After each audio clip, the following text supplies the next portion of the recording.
Hello and welcome to Dave's Model Workshop. Last weekend I attended the Australian Model Expo, which is the largest modelling show here in Australia. Every June long weekend we have it here, and it's always pretty amazing actually. It's full of people and full of awards and full of shops and full of inspiring models. So here's what the crowd looked like. Let's get stuck in and go by categories. So first up, aircraft. So I've tried to arrange the aircraft roughly in chronological order.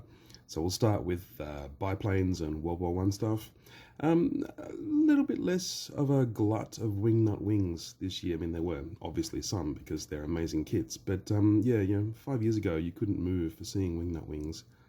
I realised these all pretty much like wingnut wings. But there were some beautiful ones there.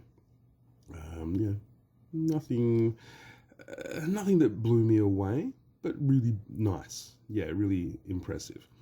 Moving on into more sort of World War II era, I loved this one. This was just a stunning plane. God, I can't even tell you what it is, like a P2 or something. Anyway, yeah, beautiful display, really nice with the mirror underneath, and just really nice detail work on this. There were a plethora of planes to choose from, all over scales, all over, Allied versus Axis, and always a very interesting display across multiple categories, across multiple tables. Really, I just took photos of the ones that caught my eye. I attended on the middle day, the Sunday, so the awards hadn't been announced yet, so I have no idea which planes came first in their category, which planes came second. Really nice detail masking on that canopy there. I loved it. So yeah, I can't tell you, in particular which ones were the ones the judges' eyes caught. Our judges' eyes caught. Which ones caught the judges' eyes? But certainly for me, these are the ones that I liked. I just like a Bolt and Paul Defiant. They're funky. It's so insane. This Southeast Asia camo was really nice. Yeah, I like this one. So moving on into different categories, I guess there was a really nice in this one. There was a really nice Focke-Wulf. This caught my eye. Just very subtle weathering and really nicely done. I like that one a lot. Nice Heinkel coming up. It's a unusual color. I've never seen a bright yellow Heinkel before, obviously in North Africa, but that caught my eye, and all that masking for that canopy. Yeah. All right, so we're talking masking. Look at this 1/32 Liberator. It's huge. There's so much glass, and just the thing itself is massive. It takes up an entire tabletop. How could you display that? I like the bare metal finish as well. But yeah, look at the size of it on a table. Where would you put that? I don't know, but respect to whoever made that. Italian camo is always interesting. Italian World War II camo. It's always, I imagine, fairly hair-raising when you are airbrushing that freehand. This person, I can't tell you who it is, but this person has a very distinctive display style, and it always catches my eye. It's always very effective, and a bit of info about the plane. Look at the interior coming up here. Hang on a second. Yeah, must have been on another one. It's coming up. I'm a bit of a World War II bird fan. You may know from my channel already. When you get more contemporary, I tend to know a lot less about my subjects. But yeah, the propeller planes are my favorites compared to jets. Look at that. That's the interior I was talking about. It's just stunning. And so moving into more kind of experimental interwar years, this electric, I loved the display. It's very eye-catching. It's not how I would display a model of mine, but gee, it stood out from all the others. It really did. It was effective. Some funky jets, really early jets. And then look at that metal finish. Oh, I love it. That was just impressive to me. And I always like a vampire because they're funky. That's reason enough, isn't it? So, yeah, and a Soviet Electroplane. They're bonkers, just bonkers. So look, there were lots of things that, probably were more deserving of me taking photos and including, but then you see something like this. Look at that camo. Imagine masking that camo. Oh, wow. I don't know if it's a decal, or if it's masking, I think it's masking. Impressive. Yeah, really impressive. So the jets, I can't tell you much about jets, but I liked the techniques on some of these. Now this one, I love. There's a few photos of this. Just, you've seen photos of those sort of aircraft graveyards in the Middle East or in the US, and look at this. It's just such a clever way to display. It stands out from all the other competitors. I don't think it actually won anything, but as a model, I find it interesting. I find it's telling a good story. It's really well weathered. What's not to love? That to me is a winner. Love it, love it. Helicopters, there were quite a few helicopters this year, and some big ones too, big scale, and really, really nice painting effects, really, really nice techniques on these too. I'll let the pictures speak for themselves. But yeah, really, weathered planes to me are much more interesting. Weathered aircraft, far more interesting than a factory fresh one. I know the factory fresh has its own challenges, but yeah. And then finally, a display of a few in flight, because I know of one modeler in particular who obsesses about in-flight photos and in-flight presentation of planes, and it is a really hard thing to do well. There are techniques that are quite convincing, and there are techniques that aren't. Plonk it on a metal pole or a acrylic rod, and that's kind of it. Yeah, it's a really tricky technique, and I think when it's done really well, it really elevates, no pun intended, the model. It really brings it to life. There's one here. It's not actually in flight, but the sense of movement there, love it to bits. Speaking of interesting displays, keep it on the sprues. That's kind of cool. And I always like egg planes. Hasegawa egg planes. They're funky. They're fun. What's not to love? So that's the end of my aircraft. Now we'll move on to dioramas and vignettes. So dioramas, there were two that really caught my eye this year. Oh, three that caught my eye. This one was the very first one, and it was pretty hard to photograph just because it was a very busy background. But it's a crashed German World War I plane with a Russian armored car in front of it, probably a Daimler or a Lanchester, and just really effective. Really talk about mangling a kit of a World War I biplane, or no, it's not a biplane, it's a monoplane. But yeah, talk about mangling a kit and making it look so real. I loved it. It tells a good story. It's really effective. I loved it to bits. There were lots of dioramas this year, quite big ones, some of them, really a lot of work went into them. And the overall effect, I don't know, nothing. A lot of the big ones tend to not catch my eye. For me, it's more about those multi-vehicle ones like these. They can be big and impressive, but I guess if they're not telling an amazing story, or if they're not, wowing you and drawing you really, really in, then to me, I don't know. I don't want to slag off other people's work. I didn't put anything in this year. I had no entries, but I'm not slagging them off. Just nothing really wowed me on these big real estate, these big board size dioramas. But that's just me. A little one. These are some of the more single figure vignettes, and certainly it brings it to life. There was a non-military diorama section with a couple of cool things. I like this, really nice. There's a weird one coming up called something like the Town Planner, this one. I don't get why there's a cross on a kangaroo. It was well done, but I didn't quite get it. I like this one. Not the greatest execution, but I like the technique. I like the subject. So I guess dioramas are so subjective, and these are the single vehicle dioramas. So dioramas are so subjective, but to me, if you're going to go to all that effort of making everything around it, it has to tell a great story, or it has to have a drama or suspense. And I think a lot of these do. That's telling a great story. You can tell your own story. These two here, the Panther and the Bushmaster, they were side by side, and I loved both of them. These are my other two out of my top three dioramas.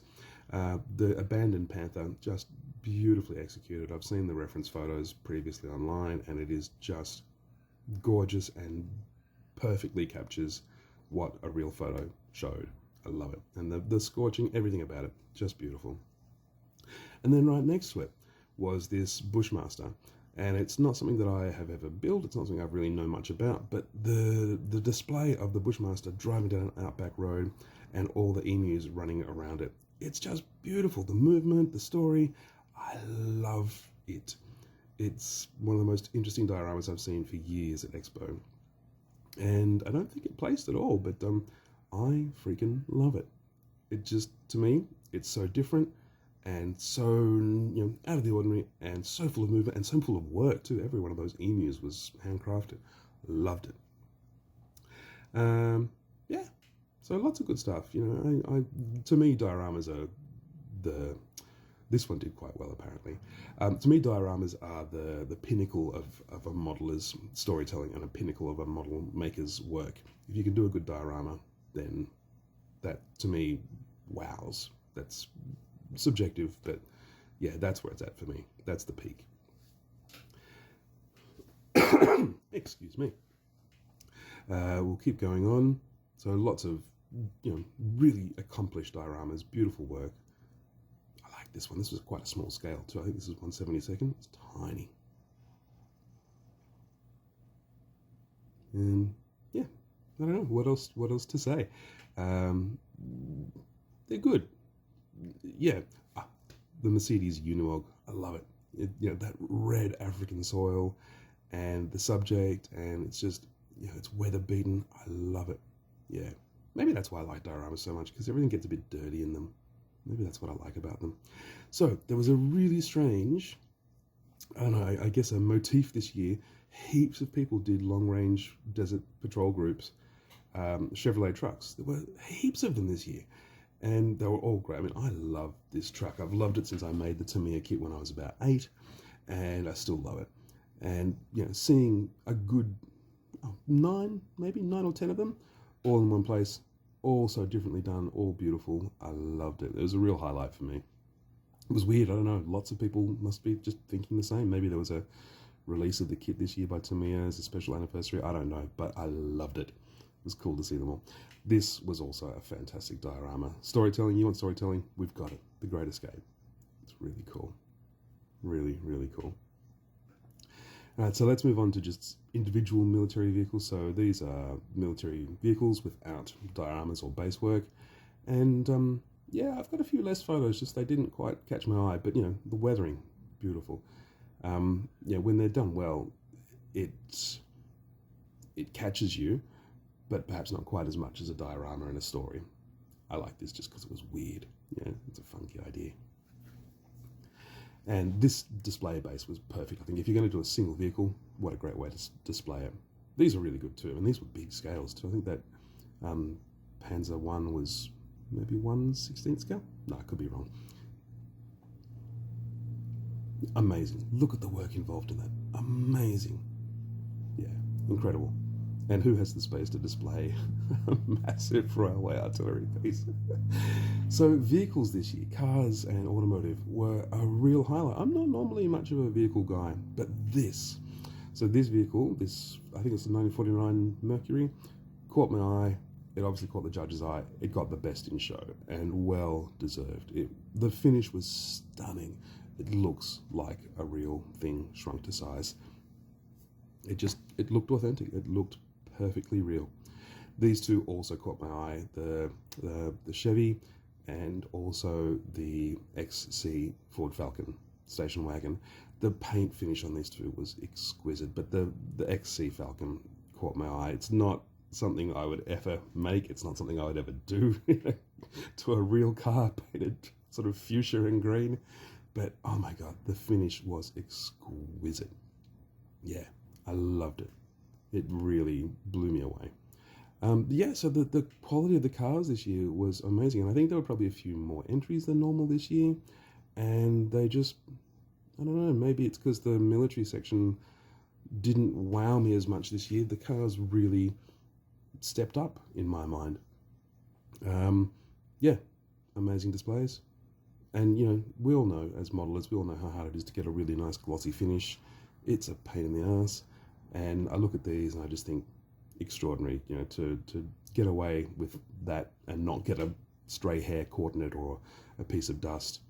Just exquisite. Yeah, I really tip my hat to the automotive modelers. It's a really exacting category to work in. And if you do it well, respect to you, total respect. A couple of, you know, strange little Japanese vehicles. They're cute, they're quirky, they've got a lot of personality. It's cool to see these right up next to, you know, and like old sports cars, it's cool to see these up next to Mustangs and, you know, Stingrays. I used to have an MGB, so I liked this one. And I wish I had an Austin Healey Sprite. They're gorgeous. I don't think I'd fit in one. Too small. So yeah, like I said, just, you know, the standards that automotive guys work to, respect. It's exacting, and I don't know that I'm brave enough to tackle that all the time. Amazing. And some bikes, really cool motorbikes. Not many, I mean, that was pretty much the extent of the entries, but they were damn good. Damn good, he says. All right, sci-fi and fantasy. So bit of an overall catch bag of a category. But how cool is this? This Pac-Man diorama, I loved it as an exercise in having fun and weathering and, you know, scratch building and just, you know, playing around with bits and pieces of mechanics. It's brilliant, and the overall effect, I loved it. It was fun and interesting, and, you know, that's at Model Expo. That for me is what catches my eye. These fates were amazing as well with their skeins of wool. Amazing. Yeah, if it's different and unusual, it catches your eye. If, you know, you just saw in the car category there were, you know, 20 Mustangs. Yeah, they're great, but they don't stand out. It has to be different. And I think a lot of the sci-fi stuff, that's where sci-fi really does shine. The frostiness at the bottom of that cloak, I loved it. Yeah, that's where sci-fi really does shine. It's different, and there is room to, I guess, really push the envelope and be ultra creative, and that, yeah, it makes a big difference. How cool is this? I love it. I don't know if that's an old Industria Mecha kit or Mechanica kit, but I loved it. Again, you know, in a room full of, you know, 770 entries, I think, in a room full of 700 entries, you have to do something different to really stand out, and some of them do that well. Battlestar Galactica, that's cool. And a couple of figures. You know, figure painting is hard. I think we all know that. This just caught my eye because Pooh punching up Piglet. What's not interesting there? You may not agree with me. This was a scratch-built taxi from The Fifth Element. I think it was scratch-built, or maybe it was 3D printed. 3D printed, I think. But yeah, it was interesting. Yeah. Again, different, catches your eye. And, you know, instead of 50 Mustangs, something like that, you go, wow, this was very cool. That's a real cigarette packet, I think. Gives you an idea of the scale. And this was cool too. So Captain America jumping over the top of Nazis. This won a prize, I think, and well deserved. It's really nicely executed and a really clever idea too. Just, you know, again, storytelling. It's all about the storytelling for me. And that's just my personal opinion. Ships. So I didn't take a lot of photos of ships. There were some really stunning ones. The submarines this year, there were a lot of entries for the submarines actually. And they, you know, they're weathered. They're beautiful. I love them. Yeah, that was the submarine section. So when I say a lot of entries, not that many. But yeah, they caught my eye. Nice little Corvette. Tirpitz, Bismarck, I'm not sure which. That's terrible, isn't it? Nice big British Vanguard. And yeah, you know, so ship modelling, I don't know. It's a lot of work. It's a lot of work, the ship modelling. And finally, cardboard ships. These are all made out of cardboard. There's one guy who just builds stuff out of cardboard and cars. Respect, total respect. So as a special final piece for this year's report on the expo, I'm going to show you the road that leads up to the expo. It's a really bumpy road. It's the only way to get to the expo building. There are speed humps, heaps of potholes, and when you are exhibiting, when you are bringing your models there, this is the only way there. It is so hair-raising going over all those bumps, carrying your models. Thanks for watching. I hope you've enjoyed it. See you guys later. Bye.